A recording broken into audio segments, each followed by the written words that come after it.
Киеве прощались с журналистом Павлом Шереметом. Сотни людей пришли к Украинскому дому. Из Минска и Москвы приехали друзья и члены семьи журналиста. В Украинский дом пришел и президент Украины Петр Порошенко. Еще до начала церемонии прощания люди собираются возле Украинского дома. В холле установили монитор, показывают фотографии жизни Павла Шеремета. В зале играет музыка, которую он любил. Слева от гроба мать, семья, а также гражданская жена Алена Притула. Он говорит, у меня еще есть 5-6 тем, которые лежат, которые я хочу написать. Я говорю, я его спрашивал, говорю, тебя что-то заботит или где-то беспокоит? Он говорил, нет, я иду с открытым забралом, я делаю свое дело. Я не видел в нем, в его глазах и в его действиях чего-то он боялся. Потому что он по душе он был, ничего не боялся. Потому что он всегда знал, что он идет за правое дело. Последний раз, когда мы виделись, это была прошлая пятница, у нас была вечеринка в медиахабе. Павел Шеремета был, как всегда, очень солнечным, ярким. Вокруг него всегда группировались люди, чтобы его послушать. И он говорил нам, вы знаете, сейчас до сих пор Украина находится в точке бифуркации. Сейчас хитрожопые украинцы по-прежнему борются с идейными украинцами. И мы, как журналисты, вы понимаете, на какой стороне мы должны быть. Он остался в каждом из нас, у каждого члена редакции есть какие-то воспоминания светлые.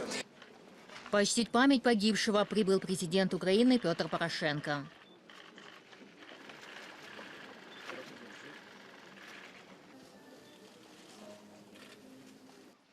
Журналисты, политики и общественные деятели, которые пришли проститься с Павлом Шереметом, вспоминают о нем. Надеются, преступление раскроют быстро.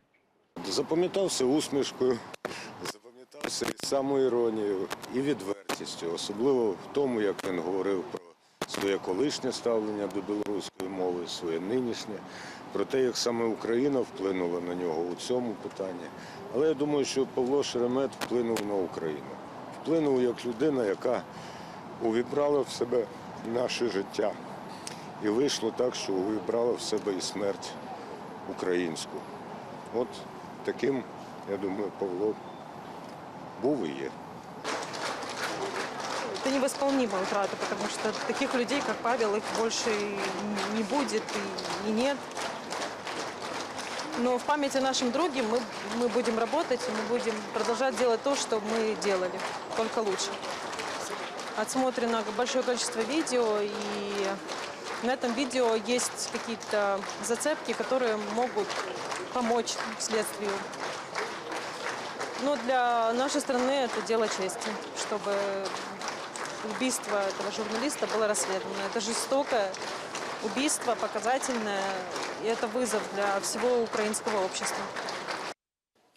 Среди присутствующих дочь убитого российского оппозиционера Бориса Немцова Жанна. Шеремет дружил с ее отцом. Это все могут только очень умные люди. Он всегда был на наших семейных праздниках, но, к сожалению, и в дни скорби, когда убили моего отца, он, не к сожалению, так скажем, он тоже присутствовал, и он вел гражданскую панихиду.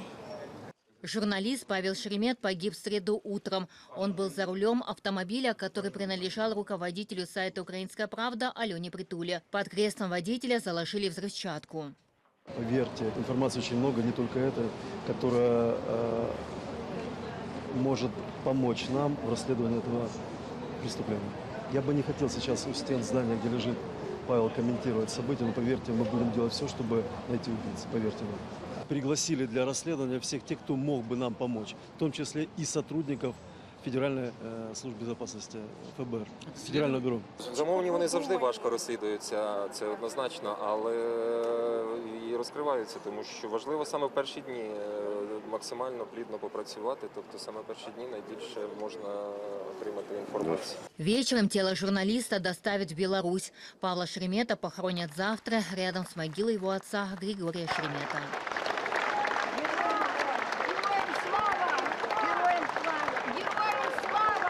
Эльвина Титбулаева, Дмитрий Ким, Заман, АТР.